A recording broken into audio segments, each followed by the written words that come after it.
Welcome to the Sage Thought Leadership Podcast, transforming the way people think and work so their organizations can thrive. Well, hi, everyone, and welcome to our podcast. I'm Ed Kless, and with me today is Catherine Dahl. Catherine is the CEO and co-founder of Beanworks by Quadient, also known as Sage AP Automation, an innovative platform that connects mid-sized enterprises from invoice to payment. Catherine is passionate about business process improvement and leads with a vision of making accounting easier and more enjoyable while increasing efficiency and reducing costs. As a CPA and CMA professional, she knows firsthand the challenges of financial management and is dedicated to driving change through innovation. Welcome to the Sage Thought Leadership Podcast, Catherine. Thank you, Ed. It's my pleasure to be here. I'm really excited about this. Well, first off, Catherine, why do you do what you do? Well, Ed, when I started in my career as an accountant, I had to go back to school and take courses at night. And the way that you could do a designation after you've left university is you had to have work experience. And so I had to have 6 months full cycle accounting and 18 months of management, managing a team. And so I had to go out and look for a qualifying accounting job. And at the time, I had a young son, and I didn't want to work 5 days a week at that time. He was like just maybe 9 months old or so at the time. So I got this job at this Italian Cultural Center in Vancouver here. And I started working as their 3-day-a-week accounts payable clerk. So that was my very first foray into the world I would someday automate. But the very first day was like, okay, I've got these stack of invoices and they get me to key it into the accounting system. And I'm like, this is interesting. And then the next day there was another stack of invoices and I did it again. And the third day, and I went, wait a minute, is this all I'm going to do? Over and over and over again. And so I tried to automate as much as I could just because I'm kind of a lazy accountant. I hate doing things I don't have to do. And so I did my best to automate with whatever tools were in the ERP at the time. And there were some, but invoices vary. And so you just have to key in the new information every time. So I was able to get that job down to a day and a half with a series of efficiencies, but I couldn't really get it any better than that. And there were still many errors. Every time we had an audit, you'd take the banker boxes of invoices to the audit table, and then they would invariably ask for an invoice that wasn't there. And then they asked for another one, it wasn't there. I'm like, oh, I don't know where it is. We paid it, so it's here. It was here at some point. It's misfiled somewhere in the filing cabinet, kind of thing. And so that was my beginning of my experience in accounting. I moved on at the Italian Center and was promoted to the business manager role. And that's when I got to actually see the whole full cycle process of accounting and how important those numbers really are to running businesses and changing strategic direction and influencing the future. I was even able to put together a rejuvenation strategy with our board, because I reported to the treasurer on the board, and actually work on a plan that would help them fix their cash flow issues, rejuvenate their facility because it was quite old, so that their catering business, which was the main source of revenue for that particular facility, could continue to operate and thrive and grow because it was on a decline. So it's actually a really fun 5 years. I really enjoyed it, and it would set the foundation for all my sort of base experience in accounting. And then I moved over to an advertising agency, and then I moved into working for CBC. And when I started working for CBC, which is the Canadian version of BBC for those listeners in the US, it was not a particularly exciting job. It was only budget management. I was using SAP, which is I probably shouldn't say that in public, but SAP is not my favorite ERP. Let's just put it that way. Sage Intacct, that's a good ERP. but yeah, not SAP. So after I did that for about a year, I realized I kind of wanted to work for myself. So I ended up going out and working for myself and got a job connected through a online accounting services called Ledgers Online.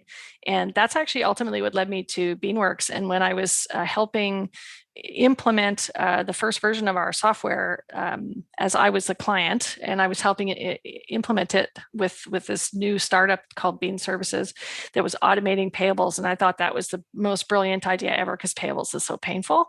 And that's when it all started. And I was like, oh, this is great.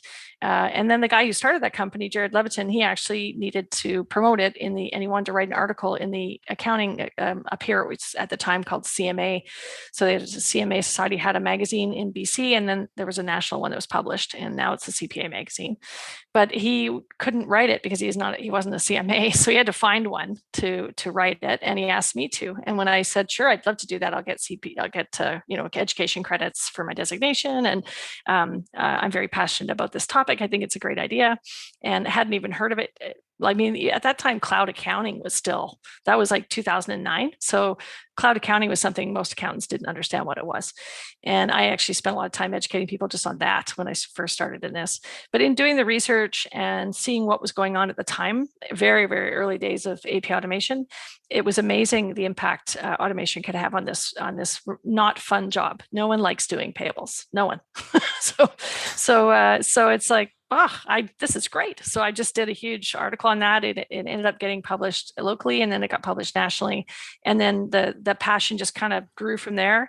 And he said to me, I need to hire someone for sales and sort of pre-sales engineering and help customers move off of paper. And I think you should come join my company. And that was sort of the beginning of all of this back then. By 2010, I think I came on full time and started to make a little money doing this. And then the rest is history. Just went on from there. Well, but I hear that you have some exciting news. I do, because that's the very beginning of the story. And I'll just call that chapter 1. And it was a very long chapter because it was 10 years in the making. But as of today, I am very happy. I can announce that Beanworks is no longer an independent company.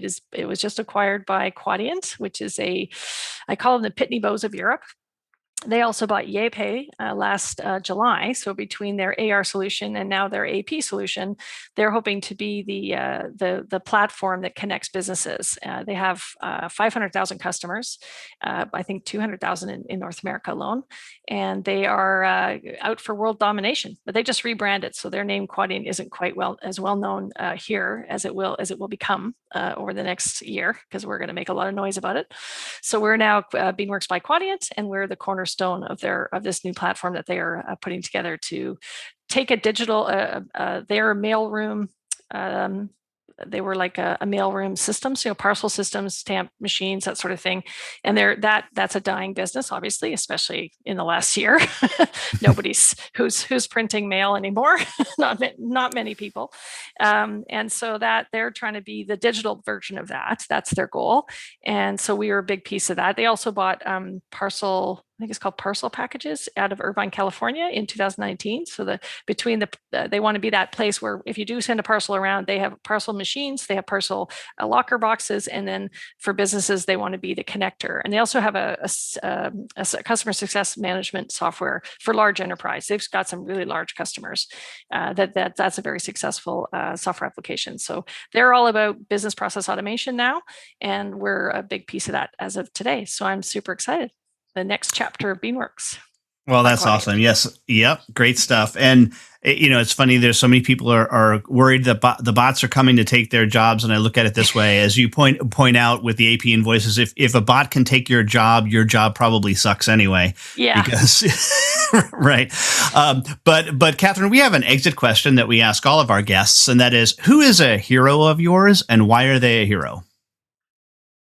Yeah, I've been asked this question a few times, and it's a tough one to answer because I have a lot of heroes, but I think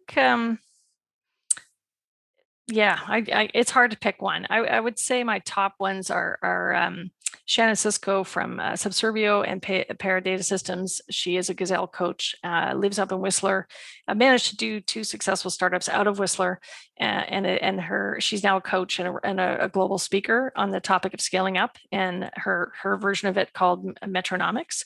So her system was hugely instrumental in getting our company where it is today. And she also gave me advice back in 2012. She said, get your customers to pay for your R&D, so get them to pay you annually. And that was a game changer in the first 2 years of our business when I said, okay, I can do that. I wouldn't even have thought of it. So she is over this entire time, she's actually been helping us along, and her brother's actually my business coach now. And so I'd say she probably takes the top of the list.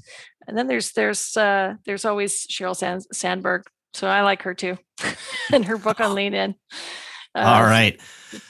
Well, that's great, Catherine. So lastly, how can somebody get a hold of you? It's real easy, Catherine at beanworks.com. It's email hasn't changed, at least, and won't for the foreseeable future, but it's Catherine with a C, ERINE at beanworks, all one word.com. All right. Catherine Dahl, CEO and co-founder of Beanworks by Quadient. Thanks so much for being a guest on the Sage Thought Leadership Podcast. Thank you, Ed. It's been a pleasure. Review and subscribe by searching your podcast player of choice for Sage Thought Leadership Podcast.